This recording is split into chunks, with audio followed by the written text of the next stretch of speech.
Salut à tous et bienvenue aujourd'hui dans le cadre du VFX pour un nouveau tutoriel sur Blender. Aujourd'hui on va s'attaquer enfin à la grosse partie des modificateurs, donc à savoir le modificateur tissu pour aujourd'hui. Donc du coup on va regarder un petit peu comment le modificateur fonctionne, comment l'utiliser, donc déjà dans la pratique en fait, et après on va faire donc 3 exercices pour créer donc des scènes bien distinctes, pour apprendre à l'utiliser dans des situations réelles en fait, tout simplement, voilà, des modélisations réelles. Ok. Donc du coup c'est parti pour le modificateur tissu.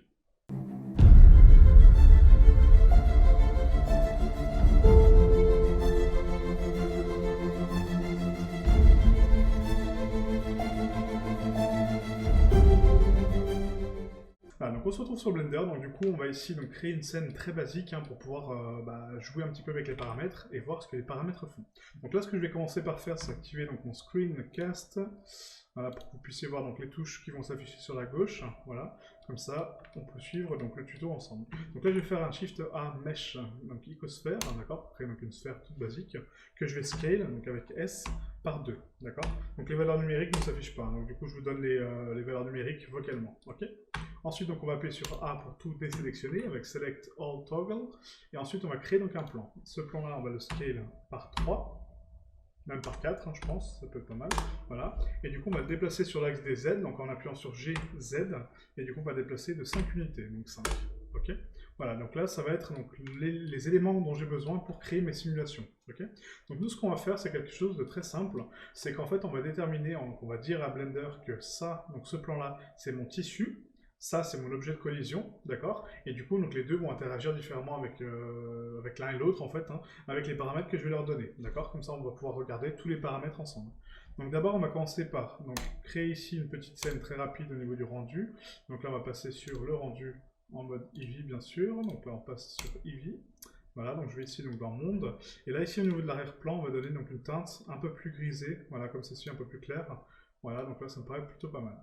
Au niveau du plan, donc de base, on va lui donner donc une couleur ici dans les matériaux, donc nouveau, une couleur bleue, voilà, pourquoi pas. Et la sphère, une couleur rouge ou verte, peu importe. Donc là, en l'occurrence, rouge. Ok. Voilà. Donc là, on a créé donc, les shaders qui nous servent pour notre scène. Maintenant, ce qu'on va faire, c'est qu'on va prendre donc, ces deux éléments-là, et on va les dupliquer. Donc Shift D pour dupliquer, donc vous sélectionnez donc, les deux éléments, Shift D pour les dupliquer, G pour les déplacer, et Y pardon, sur l'axe des Y, d'accord. Et du coup on va les déplacer à peu près de 10 unités, donc vous tapez 10, comme ceci. Ok. Voilà, comme ça on crée donc deux instances de notre scène, entre guillemets, du coup ce qui permettra donc de mettre deux paramètres différents pour voir comment les paramètres interagissent l'un avec l'autre. Ok. Ensuite, donc on va passer sur l'onglet animation ici, voilà, pour avoir donc la timeline qui s'affiche et ma scène. Donc sur la gauche ici je vais mettre en mode rendu, d'accord, et ici je vais mettre en mode shadé, d'accord, donc les shaders. Voilà, comme ceci. Ok. Donc maintenant, quand j'appuie sur Alt A, l'animation se joue. D'accord. Donc ici, Alt A permet de lancer l'animation. Cependant, pour l'instant, je n'ai rien déterminé au niveau de ma scène. Donc je n'ai pas déterminé que ça c'était du tissu et que ça c'était une collision. Donc du coup, on va le faire ensemble. Donc ici, dans les modificateurs, donc on a ici donc, la petite clé à molette, rappelez-vous, ajouter modificateur, et on va cliquer sur tissu. D'accord. Pour l'instant, on s'occupe de rien d'autre. Celui-ci, pareil, tissu. Et par contre, mon icosphère, je veux que ça soit une collision. Donc du coup, ajouter modificateur, collision. Ici pareil, ajouter modificateur, collision. Les paramètres, encore une fois, on ne s'en occupe pas. Maintenant, on va passer donc, à la scène, donc analyser un petit peu la scène. Donc qu'est-ce qu'on a ici? Donc on a donc une icosphère, d'accord, avec donc des vertex, des faces et des arêtes. Et on a ici donc un plan avec pareil, donc 4 vertex, 4 arêtes et une face. Ok. Donc ça, c'est pour l'instant les éléments qu'on a. Là, je viens de déterminer que ça, c'était mon tissu, d'accord, et que ça, c'était ma collision. Du coup, Blender, maintenant, ce qu'il va faire, c'est qu'il va appliquer donc, la gravité du monde, donc, qui est déterminée ici, dans la scène. Vous avez ici la gravité, qui est déterminée sur l'axe des Z à moins 9,8, d'accord. Donc ça, c'est la gravité du monde, en général.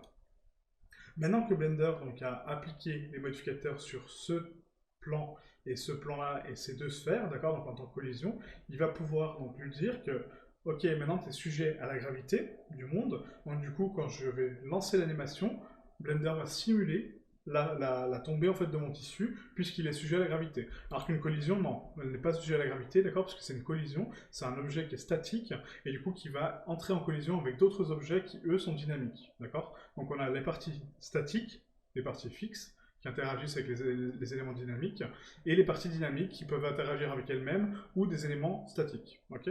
Donc très important.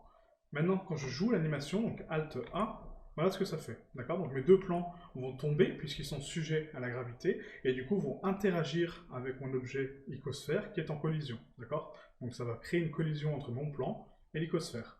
Le problème c'est que donc, le modificateur tissu, lui, va appliquer donc une force de gravité à tous les vertex en fait, hein, tous les vertex, tous les points, d'accord? Donc là, comme on peut le voir quand je joue l'animation en fait depuis le départ, on voit que donc il y a une légère, vous voyez, une légère retombée en fait des vertex. Hein. Regardez bien, voilà, vous voyez un petit rebond, voilà, qui se plie. Pourtant, je n'ai pas d'axe au centre, hein, donc du coup cette courbature ne se fait pas au centre, mais elle se fait sur les bords, d'accord? Donc c'est-à-dire que la gravité va influencer sur les vertex vont descendre, puis vu que j'ai pas d'autres points pour déterminer que mon plan est souple, voilà, donc il y a de la souplesse, du coup, mes bords vont remonter et redescendre, d'accord? Donc ce qui permet de créer cet effet d'impact là, qu'on voit ici, voilà, très léger, mais du coup, voilà, le plan rebondit sur lui-même, ok?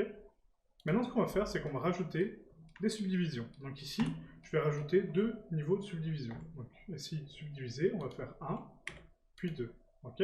Et là, je vais en rajouter 4. Donc ici, subdiviser, on appuie donc sur Tab pour passer en mode édition, W, subdiviser, donc une fois, 2 fois, 3 fois et 4 fois, ok?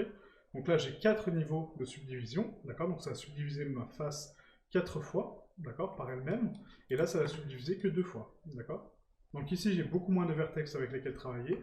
En revanche, ici, j'en ai beaucoup plus. Donc du coup, ma simulation sera beaucoup plus précise et concrète, d'accord? Puisque donc, la gravité va influencer sur tous les points de vertex. Mon modificateur tissu va comprendre qu'il faut les tirer vers le bas, mais qu'ils vont rentrer en collision avec cette surface-là. Et du coup, ils vont s'adapter à la forme de ma sphère ici, ok? Donc on va voir ça ensemble. Voilà, donc là, je joue ma simulation, ok? Et voilà le résultat qu'on obtient.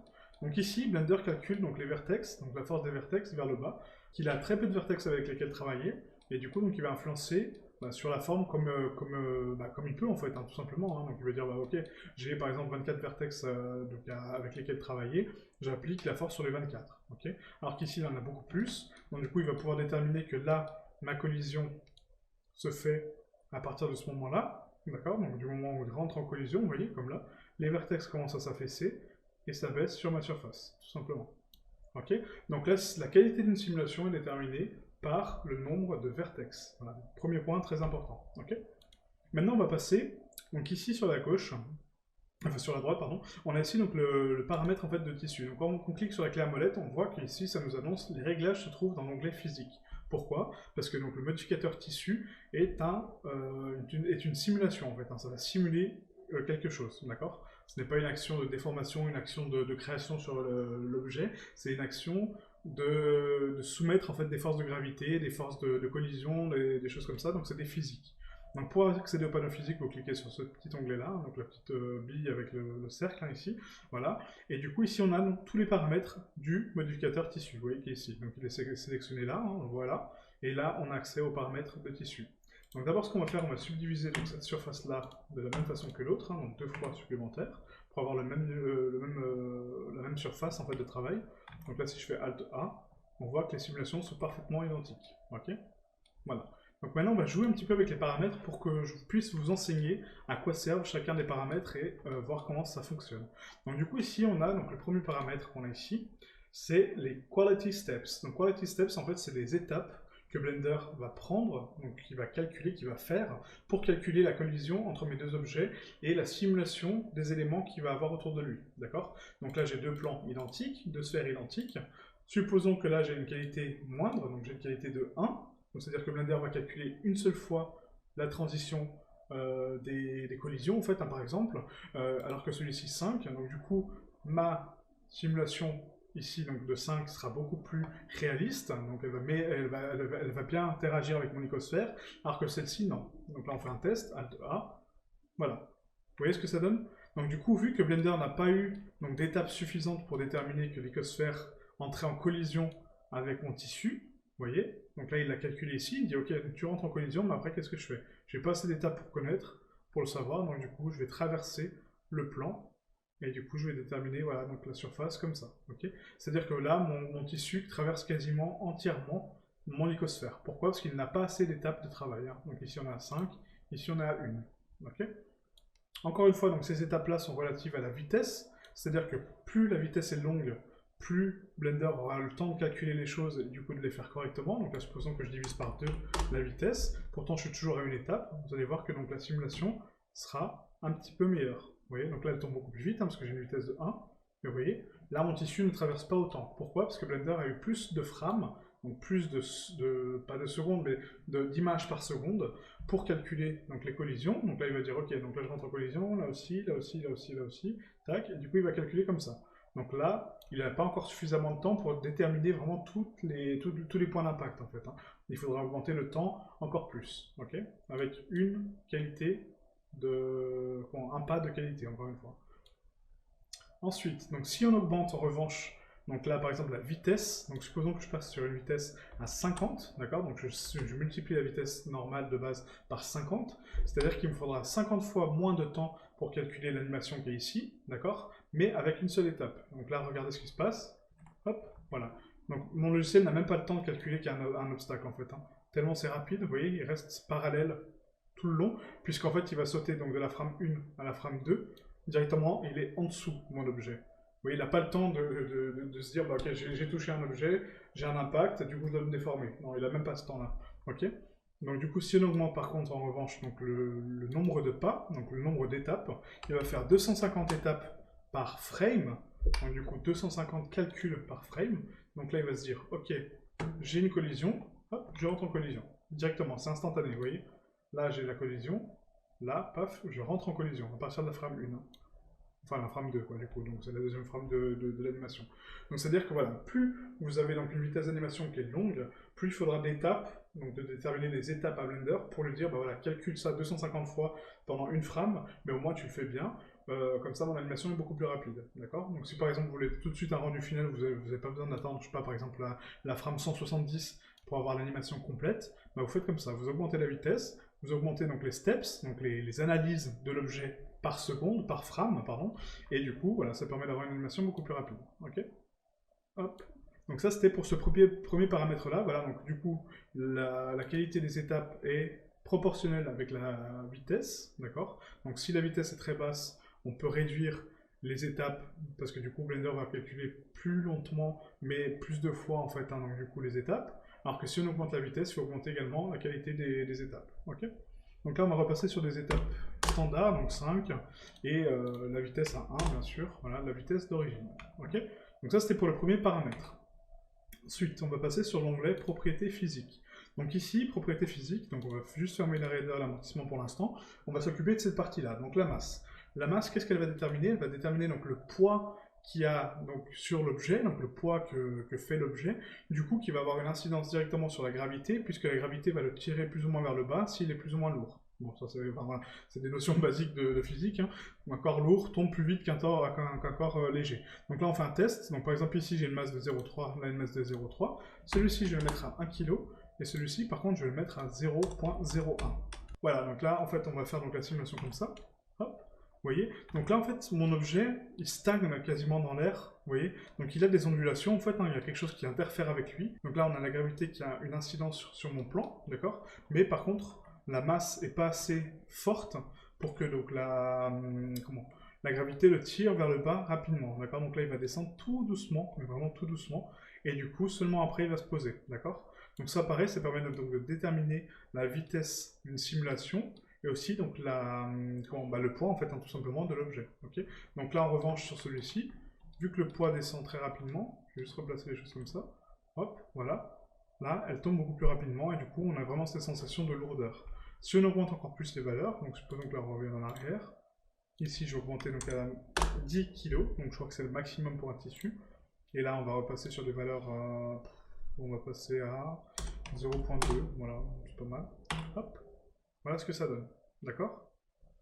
Voilà, donc là on a vraiment la sensation de poids en fait hein, sur mon objet et du coup il va limite s'étirer. Vous voyez quand il tombe, il va s'étirer, vous voyez, au niveau des bords en fait tellement il est lourd et du coup ce qui va créer un petit peu ces densités différentes en fait de tissu, hein, d'accord? Puisque le tissu est vraiment très très lourd, donc il va tomber rapidement sur mon objet et il va s'étendre jusqu'à la fin. Ok?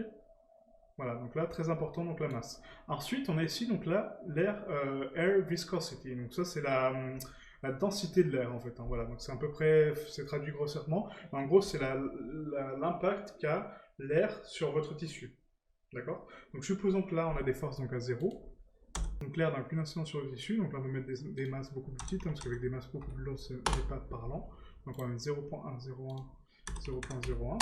Ah, donc ici, j'ai donc 1 de viscosité d'air, d'accord, donc d'amortissement de l'air, et ici j'ai 0. Voilà ce que ça fait. Vous voyez? Donc là, vu que j'ai aucune masse, en fait quasiment, donc j'ai une masse de voilà, d'un milligramme quasiment, et que du coup je n'ai pas de densité d'air, mon plan va stagner quelques instants ici, donc voilà, il va s'onduler grâce à la gravité, il va tomber, il n'a pas de force qui l'impacte, donc du coup il va rebondir, vous voyez, limite sur mon icosphère, alors que celui-ci stagne puisqu'il a une viscosité à 1. Vous voyez? Donc du coup, il va résister à l'air avant de tomber sur mon objet. Okay, en revanche, si je mets donc des valeurs beaucoup plus hautes, donc là par exemple à 10, vous allez voir ce que ça fait. Là, il ne bouge même pas. Vous voyez? Tellement en fait la densité est forte en fait sur l'air, le plan ne bouge même pas. En fait, il n'y a même pas d'oscillation, il n'y a rien. Il bouge, il est statique. Ok? Voilà, donc ça très important en fait, donc c'est la densité de l'air, donc l'amortissement que l'air a sur l'objet, sur la chute de l'objet, ou tout simplement sur l'influence qu'a sur l'objet en fait, hein. Ok? Donc là on va repasser sur des paramètres normaux. Hop. Voilà, donc ensuite on a ici donc un réglage angulaire ou linéaire. Donc là pareil, donc la différence on va la voir tout de suite. Donc là celui-ci passe en linéaire, celui-ci en angulaire. Si je joue l'animation, voilà ce que ça fait, d'accord? Donc l'angulaire, en fait, hein, aura donc ici des angles de calcul, en fait, de pliement du drap, enfin oui, du tissu, par rapport à ces angles sur les vertex, d'accord? Donc du coup, il va se plier dans des directions différentes et selon le point d'impact, alors que celui-ci va être linéaire, donc du coup, il va tomber partout de la même façon, d'accord? Donc l'incidence, en fait, de ces points-là, de la masse et de la viscosité, sera linéaire, donc elle sera partout la même, d'accord? Voilà, donc voilà ce que ça donne, ok? Donc mon tissu va se plier de façon linéaire sur les axes, ok? Alors que là, non, puisqu'elle va être angulaire, donc du coup ça va être par rapport aux angles, et du coup elle va être radiale, ok? Donc ça va être une autre façon d'interagir avec mon plan, ok? Voilà, donc ça c'est pour ce paramètre-là. Ensuite, donc l'arrêt d'air, on a ici donc tension, compression, cisaillé et ploiement. Donc qu'est-ce que c'est? Donc là, par exemple, supposons qu'ici j'ai une tension à 0. Et ici, je vais avoir une tension beaucoup trop grande, on va mettre à 1000. Voilà, 1000 de tension. Quand je joue l'animation, en fait, voilà ce que ça fait, vous voyez. Donc en fait, c'est-à-dire que donc, une tension qui est à 0, c'est-à-dire qu'il n'y a aucune tension quasiment au niveau des vertex. Donc les vertex ne sont pas tendus, ils n'ont pas du mal à se plier. En fait, hein, ils n'ont pas du mal à réagir par rapport à la collision. Donc du coup, ils vont se plier facilement. Sauf que là, vu que j'ai une tension qui est à 1000, vous voyez, donc là, mes vertex vont avoir plus de mal à se plier. Ils finissent par se plier, hein, bien sûr, mais là ils sont beaucoup plus raides, vous voyez. On a ici donc quasiment une pliure qui est vraiment très raide à ce niveau-là, alors que pourtant la simulation c'est la même, hein. Ici pareil, vous voyez, donc mon tissu est beaucoup plus raide. Donc là c'est vraiment la tension que la raideur de mon tissu a, d'accord? Donc comment elle est tendue. Si j'augmente encore une fois cette valeur au-delà, on va passer à 5000 par exemple. Et celle-ci elle a combien? À 0? Voilà, c'est très bien. Hop. Vous voyez? Donc là, encore une fois, il met encore plus de temps. C'est comme une bâche en fait, un peu, on dirait qu'elle est solide, elle est beaucoup plus rustre, beaucoup plus forte. Vous voyez? Et après, il reprend une pliure comme ça. Vous voyez? Ça fait beaucoup moins de pliure au niveau des coins ou au niveau de la forme de mon objet. Ça va vraiment poser sur mon icosphère et du coup faire des pliures beaucoup moins douces en fait, voilà, beaucoup plus rigides. Ok? Donc ça, c'est pour la tension. Donc la tension, on va la repasser à 15, et ici, pareil, à 15. La compression. Donc la compression, c'est la résistance que mon tissu, donc la raideur de mon tissu va avoir à la compression des choses. Donc là, un exemple encore autre, hein, donc on va faire différemment cette fois-ci pour la simulation. Donc les deux sphères, on va faire G, Z, donc on les sélectionne toutes les deux, on va les mettre à peu près par là, voilà, peu importe la distance, hein, vous faites au pif. Et là, on va mettre une clé de position. Donc sur cette sphère-là, on va insérer donc une clé. Voilà, sur cette sphère également, insérer clé. Et ensuite, à la frame 10, on va les déplacer toutes les deux vers le haut, jusqu'à traverser mon plan. D'accord? Comme ça se fait. On insère une autre clé. Celle-ci, pareil. On traverse notre plan on insère notre clé, et voilà.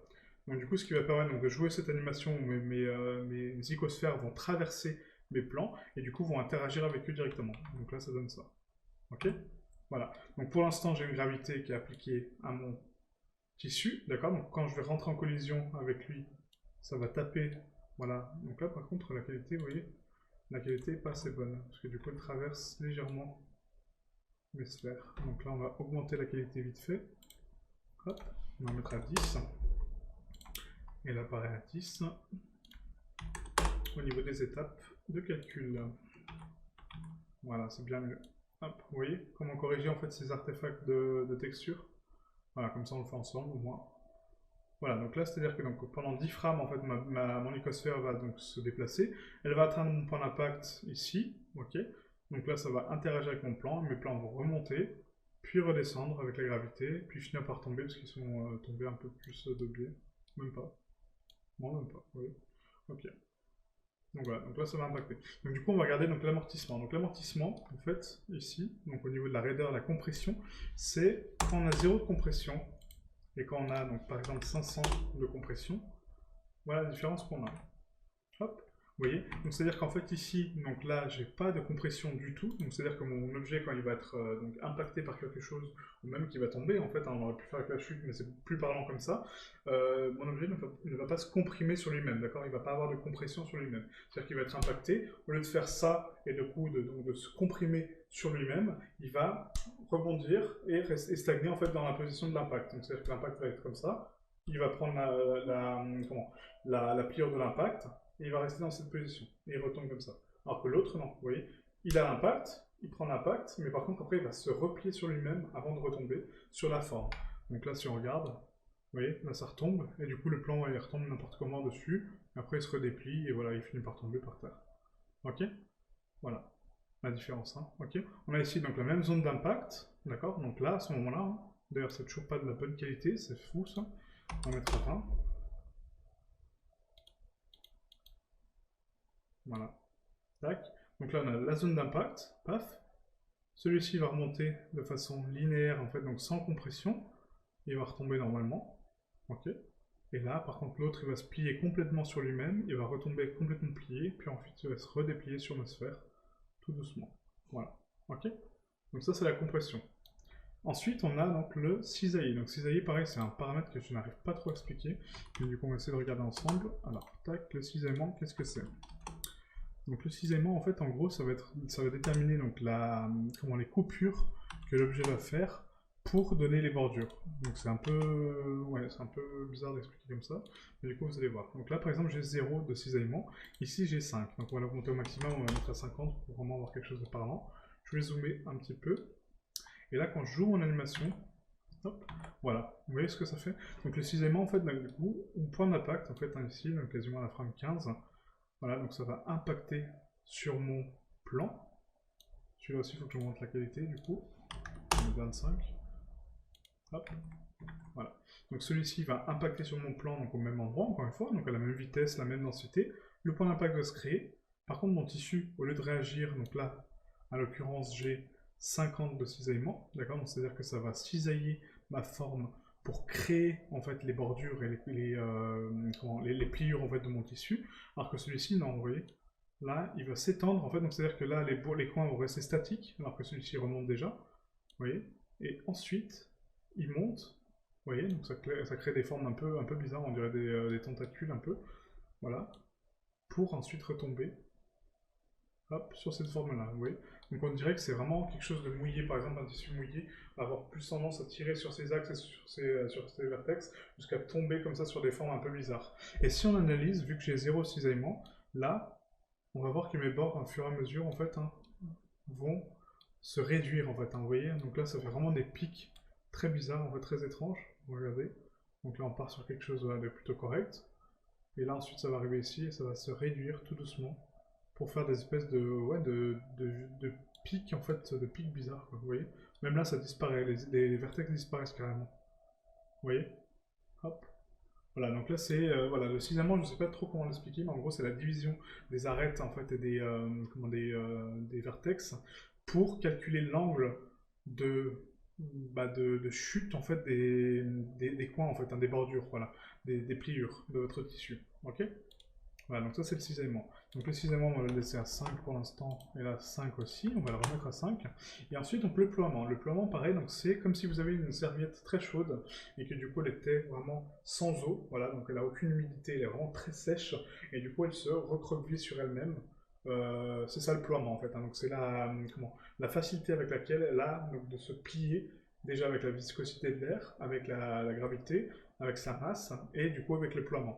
Donc le ploiement, supposons qu'ici, donc avec une gravité toujours constante, une masse constante, une aire viscosité à 1, on va mettre un ploiement à 0 sur celle-là, et celle-ci un ploiement par exemple à 2, ce qui est énorme hein, déjà, un ploiement à 2 c'est juste énorme.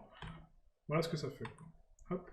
Vous voyez qu'en fait ici, donc celle-ci aura plus de facilité à se plier, d'accord, alors que celle-ci beaucoup moins.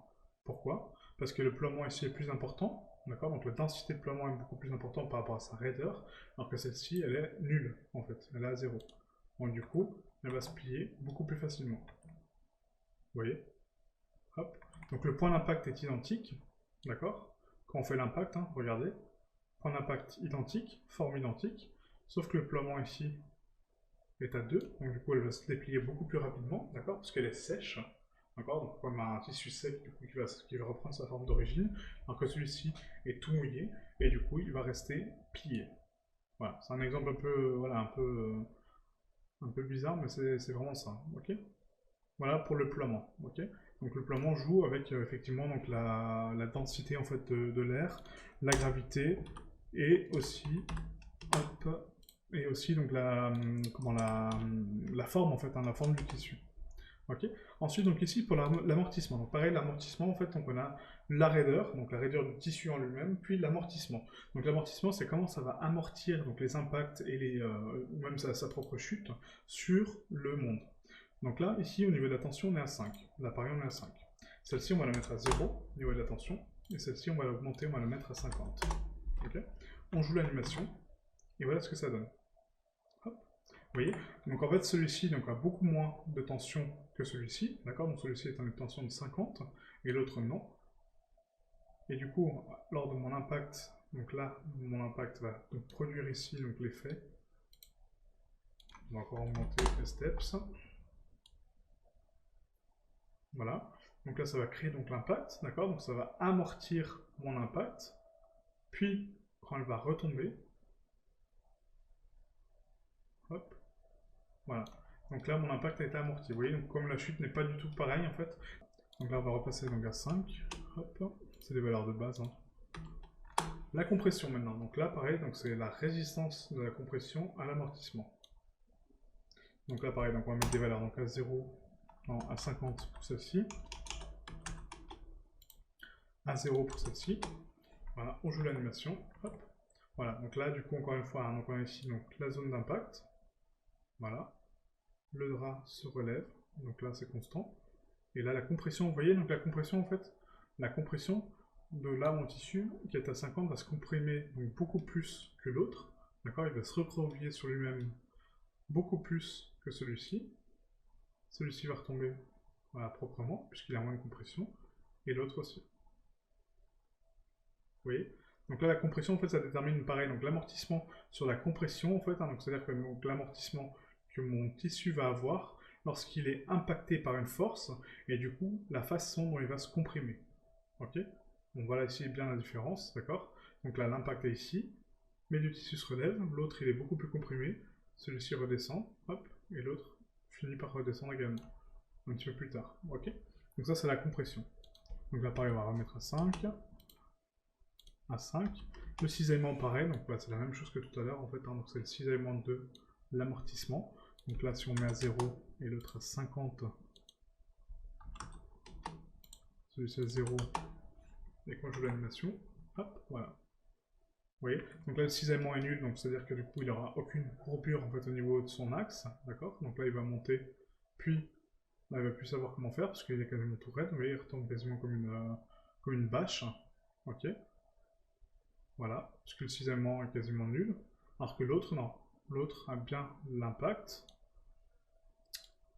À force de jouer avec l'animation en fait elle bug. Donc l'autre a bien l'impact, d'accord? Voilà, et du coup retombe tranquillement. Ok.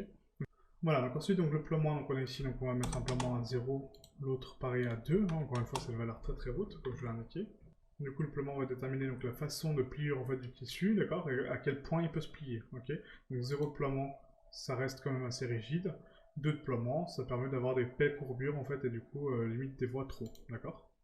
Donc là on remet à 0,5, et celui-ci à 0,5. Voilà. Et voilà pour le modificateur tissu. Donc là, on a déjà fait donc, la première partie en fait, du modificateur tissu, d'accord. Donc je vais le faire en deux parties, sinon cette vidéo sera beaucoup trop longue en fait. Hein. Du coup, après, on va aborder donc la forme, d'accord. Donc comment jouer donc, avec un groupe de vertex en fait, et du coup lui donner donc des densités, des formes différentes. Ensuite, donc le collision, d'accord. Donc jouer avec les collisions internes et avec le monde, ok. Le poids de propriété, donc ça pareil, on verra plus tard. Et ensuite le poids de champ, d'accord. Donc après on va jouer avec les forces et voir comment donc, le tissu peut interagir avec des forces externes aussi. Okay, voilà, donc j'espère que cette première partie vous aura donc, plu, qu'elle vous aura servi surtout. N'hésitez pas donc à laisser un commentaire, à vous abonner à la chaîne, hein, vous savez déjà, et à laisser un petit pouce bleu si la vidéo vous a plu. Voilà, donc je vous dis à très bientôt pour la suite de ce tutoriel. Ciao ciao.